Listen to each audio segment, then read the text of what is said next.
नमस्कार। सुनो कहानी श्रृंखला के अंतर्गत प्रस्तुत है एक और कहानी जिसका शीर्षक है खुच्चड़, जिसके लेखक हैं मुंशी प्रेमचंद जी।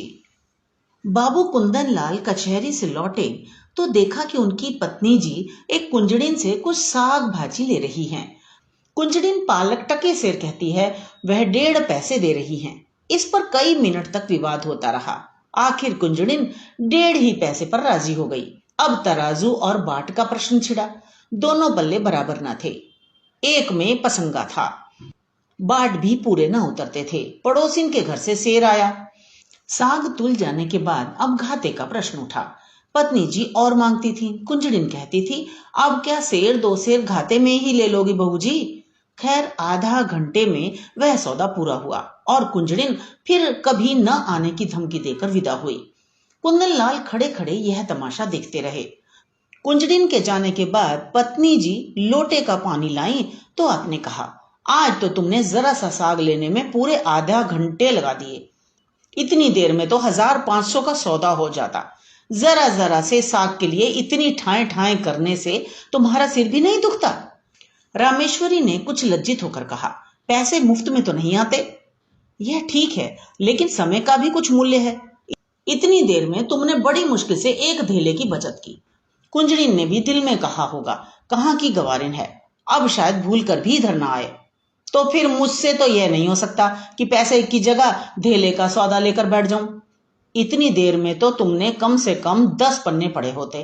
कल मेहरी से घंटों सिर मारा, परसों दूध वाले के साथ घंटों शास्त्रार्थ किया। जिंदगी क्या इन्हीं बातों में खर्च करने को दी गई है। कुंदन लाल प्राय नित्य ही पत्नी को सदुपदेश देते रहते थे। यह उनका दूसरा विवाह था।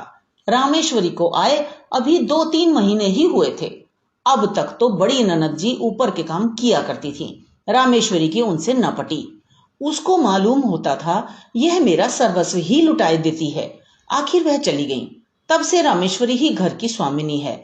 वह बहुत चाहती है कि पति को प्रसन्न रखे, उनके इशारों पर चलती है।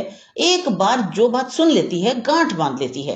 पर रोज ही तो कोई नई बात हो जाती है और कुंदन लाल को उसे उपदेश देने का अवसर मिल जाता है। एक दिन बिल्ली दूध पी गई। रामेश्वरी गर्म दूध करके लाई और स्वामी के सिरहाने रखकर पान बना रही थी कि बिल्ली ने दूध पर अपना ईश्वर प्रदत्त अधिकार सिद्ध कर दिया। रामेश्वरी यह अपहरण स्वीकार न कर सकी। रूल लेकर बिल्ली को इतने जोर से मारा कि वह 2-3 लुढ़कियां खा गई। कुंदन लाल लेटे लेटे अखबार पढ़ रहे थे। बोले और जो मर जाती।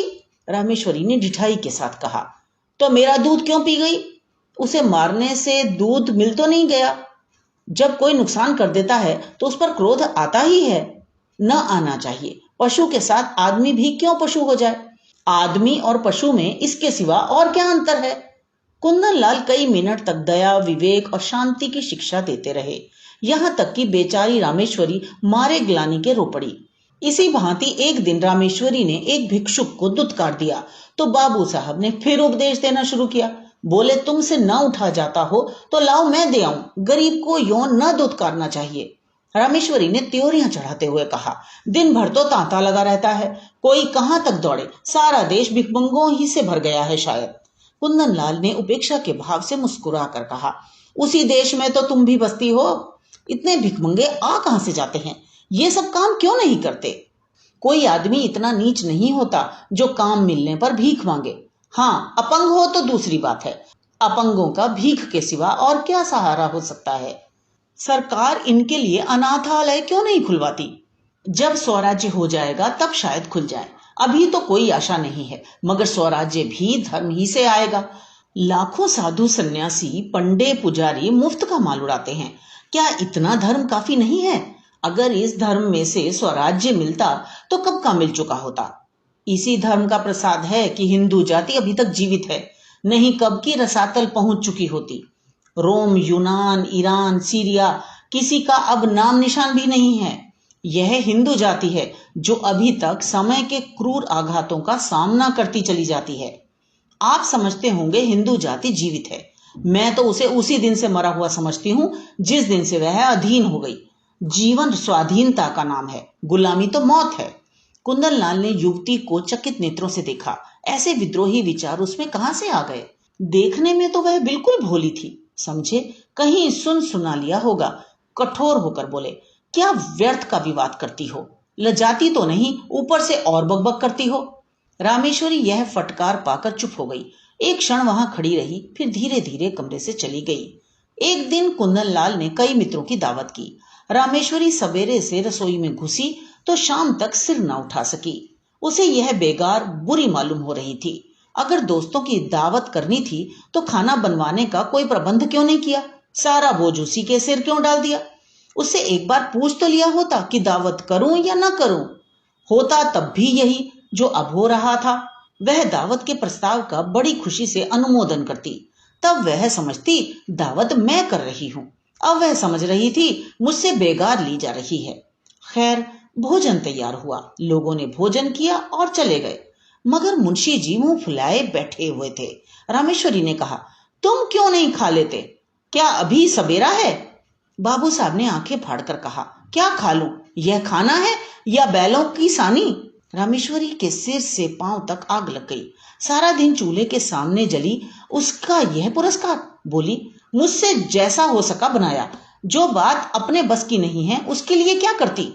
पूड़ियां सब सेवर हैं, होंगी, कचौड़ी में इतना नमक था किसी ने छुआ तक नहीं होगा।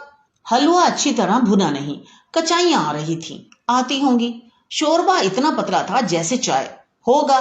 स्त्री का यह पहला धर्म है कि वह रसोई के काम में चतुर हो। फिर उपदेशों का तार बंधा, यहां तक कि रमेश्वरी ऊब कर चली गई। 5-6 महीने गुजर गए।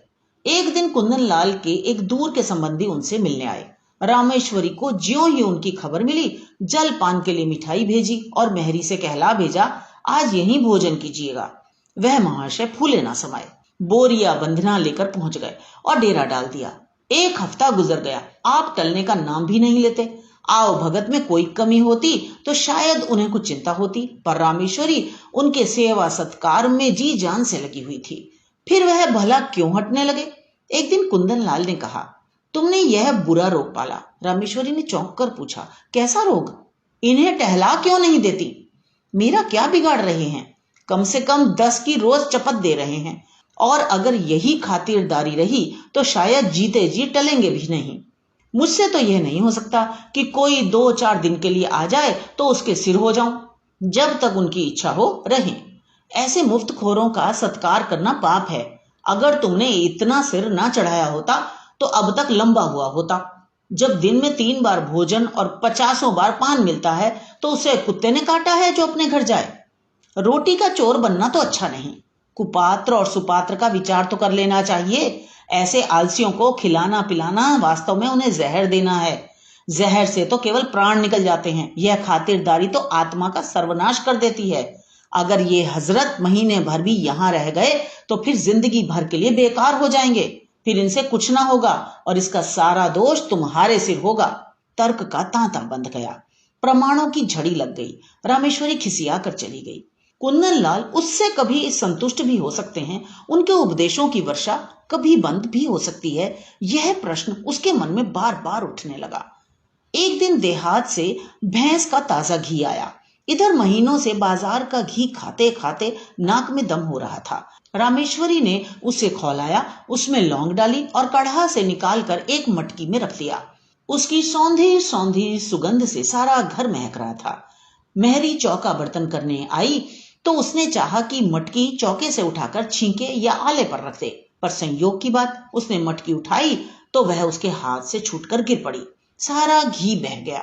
धमाका सुनकर रामेश्वरी दौड़ी तो मेहरी खड़ी रो रही थी और मटकी चूर चूर हो गई थी। तड़प कर बोली, मटकी कैसे टूट गई, मैं तेरी तलब से काट लूंगी। राम राम, सारा घी मिट्टी में मिला दिया।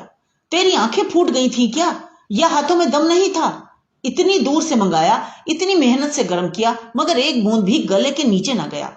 अब खड़ी बिसूर क्या रही है, जा अपना काम कर। मेहरी ने आंसू पोंछकर कहा, बहू जी अब तो चूक हो गई, चाहे तलब काटो चाहे जान मारो। मैंने तो सोचा उठाकर आले पर रख दूं तो चौका लगाऊं, क्या जानती थी कि भाग्य में यह लिखा है। न जाने किसका मुंह देख कर उठी थी। रामेश्वरी, मैं कुछ नहीं जानती, सब रुपए तेरी तरफ से वसूल कर लूंगी, 1 रुपया जुर्माना न किया तो कहना। मेहरी, मर जाऊंगी सरकार, कहीं 1 पैसे का ठिकाना नहीं है। रामेश्वरी, मर जा या जी जा, मैं कुछ नहीं जानती। मेहरी ने 1 मिनट तक कुछ सोचा और बोली, अच्छा काट लीजिएगा सरकार, आपसे सब्र नहीं होता, मैं सब्र कर लूंगी। यही ना होगा, भूखों मर जाऊंगी, जीकर ही कौन सा सुख भोग रही हूं कि मरने को डरूं। समझ लूंगी 1 महीना कोई काम नहीं किया, आदमी से बड़ा बड़ा नुकसान हो जाता है, यह तो घी ही था।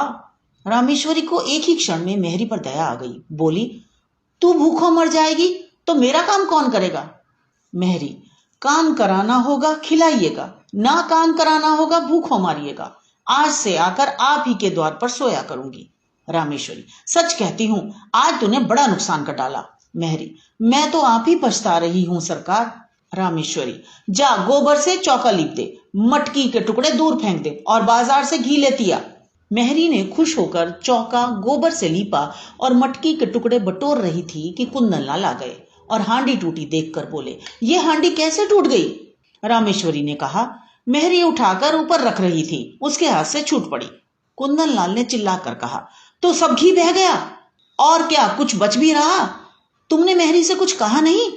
क्या कहती, उसने जानबूझकर तो गिरा नहीं दिया। यह नुकसान कौन उठाएगा? हम उठाएंगे और कौन उठाएगा? अगर मेरे ही हाथ से छूट पड़ती तो क्या हाथ काट लेती? कुंदनलाल ने ऊंट चबाकर कहा, तुम्हारी कोई बात मेरी समझ में नहीं आती। जिसने नुकसान किया है उससे वसूल होना चाहिए, यही ईश्वरीय नियम है। आंख की जगह आंख, प्राण के बदले प्राण, यह ईसा मसीह जैसे दयालु पुरुष का कथन है। अगर दंड का विधान संसार से उड़ जाए तो यहाँ रहे कौन? सारी पृथ्वी रक्त से लाल हो जाए, हत्यारे दिन दहाड़े लोगों का गला काटने लगे। दंड ही से समाज की मर्यादा कायम है। जिस दिन दंड न रहेगा, संसार न रहेगा। मनु आदि स्मृतिकार बेवकूफ नहीं थे कि दंड न्याय को इतना महत्व दे गए, और किसी विचार से नहीं तो मर्यादा की रक्षा के लिए दंड अवश्य देना चाहिए। ये रुपए मेहरी को देने पड़ेंगे, उसकी मजदूरी काटनी पड़ेगी, नहीं तो आज उसने घी का घड़ा लुढ़का दिया है, कल कोई और नुकसान कर देगी। रामेश्वरी ने डरते डरते कहा, मैंने तो उसे क्षमा कर दिया है। कुंदनलाल ने आंखें निकालकर कहा, लेकिन मैं नहीं क्षमा कर सकता। मेहरी द्वार पर खड़ी यह विवाद सुन रही थी। जब उसने देखा कि कुंदनलाल का क्रोध बढ़ता जाता है और मेरे कारण रामेश्वरी को घुड़कियां सुननी पड़ रही हैं, तो वह सामने जाकर बोली, बाबूजी, अब तो कसूर हो गया, आप सब रुपए मेरी तलब से काट लीजिए। रुपए नहीं हैं, नहीं तो अभी लाकर आपके हाथ पर रख देती। रामेश्वरी ने उसे घुड़क कर कहा, जा भाग यहां से, तू क्या करने आई, बड़ी रुपए वाली बनी है। कुंदनलाल ने पत्नी की ओर कठोर नेत्रों से देखकर कहा, तुम क्यों उसकी वकालत कर रही हो? यह मोटी सी बात है और इसे एक बच्चा भी समझता है कि जो नुकसान करता है उसे उसका दंड भोगना पड़ता है। मैं क्यों 5 रुपए का नुकसान उठाऊं बेवजह? क्यों नहीं इसने मटके को संभाल कर पकड़ा? क्यों इतनी जल्दबाजी की? क्या तुम्हें बुलाकर मदद नहीं ली? यह साफ इसकी लापरवाही है। यह कहते हुए कुंदनलाल बाहर चले गए। रामेश्वरी इस अपमान से आहत हो उठी। डांटना ही था तो कमरे में बुलाकर एकांत में डांटते। मेहरी के सामने उसे रुई की तरह धुन डाला। उसकी समझ ही में ना आता था कि यह किस स्वभाव के आदमी हैं। आज एक बात कहते हैं, कल उसी को काटते हैं, जैसे कोई झकी आदमी हो। कहाँ तो दया और उदारता के अवतार बनते थे, कहाँ आज 5 रुपए के लिए प्राण देने लगे। बड़ा मजा आ जाए कल मेहरी बैठ रहे, कभी तो इनके मुख से प्रसन्नता का एक शब्द निकला होता। अब मुझे भी अपना स्वभाव बदलना पड़ेगा। यह सब मेरे सीधे होने का फल है। ज्यों ज्यों मैं तरह देती हूं, आप जामे से बाहर होते हैं। इसका इलाज यही है कि एक कहें तो 2 सुनाऊं। आखिर कब तक और कहां तक सहूं? कोई हद भी है? जब देखो डांट रहे हैं। जिसके मिजाज का कुछ पता ही ना हो उसे कौन खुश रख सकता है? उस दिन जरा सी बिल्ली को मार दिया तो आप दया का उपदेश देने लगे। आज वह दया कहां गई? उनको ठीक करने का उपाय यही है कि समझ लो कोई कुत्ता भूंक रहा है। नहीं, ऐसा क्यों करूं? अपने मन से कोई काम ही ना करूं, जो ये कहें वही करूं। ना जौ भर कम, ना जौ भर ज्यादा। जब इन्हें मेरा कोई काम पसंद नहीं आता, मुझे क्या कुत्ते ने काटा है जो बरबस अपनी टांग अड़ाऊं? बस यही ठीक है। वह रात भर इसी उधेड़ बुन में पड़ी रही। सवेरे कुंदनलाल नदी स्नान करने गए। लौटे तो 9 बज गए थे। घर में जाकर देखा तो चौका बर्तन न हुआ था। प्राण सूख गए। पूछा, क्या मेहरी नहीं आई? रामेश्वरी, नहीं, कुंदनलाल, तो फिर? रामेश्वरी, जो आपकी आज्ञा। कुंदनलाल, यह तो बड़ी मुश्किल है। रामेश्वरी, हाँ है तो। कुंदनलाल बोले, पड़ोस की मेहरी को क्यों ना बुला लिया? रामेश्वरी, किसके हुक्म से बुलाती? अब हुक्म हुआ है, बुलाए लेती हूँ। कुंदनलाल, अब बुलाओगी तो खाना कब बनेगा? 9 बज गए और इतना तो तुम्हें अपनी अक्ल से काम लेना चाहिए था कि मेहरी नहीं आई तो पड़ोस वाली को बुला लो। रामेश्वरी, अगर उस वक्त सरकार पूछते क्यों दूसरी मेहरी बुलाई तो क्या जवाब देती? अपनी अक्ल से काम लेना छोड़ दिया। अब तुम्हारी ही अक्ल से काम लूंगी। मैं यह नहीं चाहती कि कोई मुझे आंखें दिखाए। कुंदनलाल बोले, अच्छा तो इस वक्त क्या होगा? रामेश्वरी, जो हुजूर का हुक्म हो। कुंदनलाल, तुम मुझे बनाती हो? रामेश्वरी, इतनी मेरी मजाल कि आपको बनाऊं? मैं तो हुजूर की लौंडी हूं, जो कहिए वह करूं। कुंदनलाल बोले, मैं तो जाता हूं, तुम्हारा जो जी चाहे करो। रामेश्वरी, जाइए, मेरा जी कुछ ना चाहेगा और ना कुछ करूंगी। कुंदनलाल, आखिर तुम क्या खाओगी? रामेश्वरी, जो आप देंगे वही खा लूंगी। कुंदनलाल, लाओ बाजार से पूड़ियां ला दो। रामेश्वरी रुपया निकाल लाई। कुंदनलाल पूड़ियां लाए। इस वक्त का काम चला। दफ्तर गए, लौटे तो देर हो गई थी। आते ही आते पूछा, मेहरी आई? रामेश्वरी, नहीं। कुंदनलाल बोले, मैंने तो कहा था पड़ोस वाली को बुला लेना। रामेश्वरी, बुलाया था, वह 5 रुपए मांगती है। कुंदनलाल, तो 1 ही रुपए का फर्क था, क्यों नहीं रख लिया? रामेश्वरी, मुझे ये हुक्म न मिला था। मुझसे जवाब तलब होता कि 1 रुपया ज्यादा क्यों दे दिया। खर्च की किफायत पर उपदेश दिया जाने लगता तो क्या करती? कुंदनलाल, तुम बिल्कुल मूर्ख हो। रामेश्वरी, बिल्कुल। कुंदनलाल, तो इस वक्त भी भोजन ना बनेगा? रामेश्वरी, मजबूरी है। कुंदनलाल सिर थामकर चारपाई पर बैठ गए। यह तो नई विपत्ति गले पड़ी। पूड़ियां उन्हें रुचती न थी। जी में बहुत झुंझलाए। रामेश्वरी को 2-4 उल्टी सीधी सुनाई, लेकिन उसने मानो सुना ही नहीं। कुछ बस न चला तो मेहरी की तलाश में निकले। जिसके यहाँ गए मालूम हुआ मेहरी काम करके चली गई। आखिर एक कहार मिला, उसे बुला लाए। कहार ने 2 आने लिए और बर्तन धोकर चलता बना। रामेश्वरी ने कहा, भोजन क्या बनेगा? कुंदनलाल, रोटी तरकारी बना लो, या इसमें कुछ आपत्ति है? रामेश्वरी, तरकारी घर में नहीं है। कुंदनलाल बोले, दिन भर बैठी रही, तरकारी भी ना लेते बनी। अब इतनी रात गए, तरकारी कहाँ मिलेगी? रामेश्वरी, मुझे तरकारी ले रखने का हुक्म न मिला था, मैं पैसा धेला ज्यादा दे देती तो? कुंदनलाल ने विवशता से दांत पीसकर कहा, आखिर तुम क्या चाहती हो? रामेश्वरी ने शांत भाव से जवाब दिया, कुछ नहीं, केवल अपमान नहीं चाहती। कुंदनलाल, तुम्हारा अपमान कौन करता है? रामेश्वरी, आप करते हैं। कुंदनलाल, तो मैं घर के मामले में कुछ न बोलूं? रामेश्वरी, आप ना बोलेंगे तो कौन बोलेगा?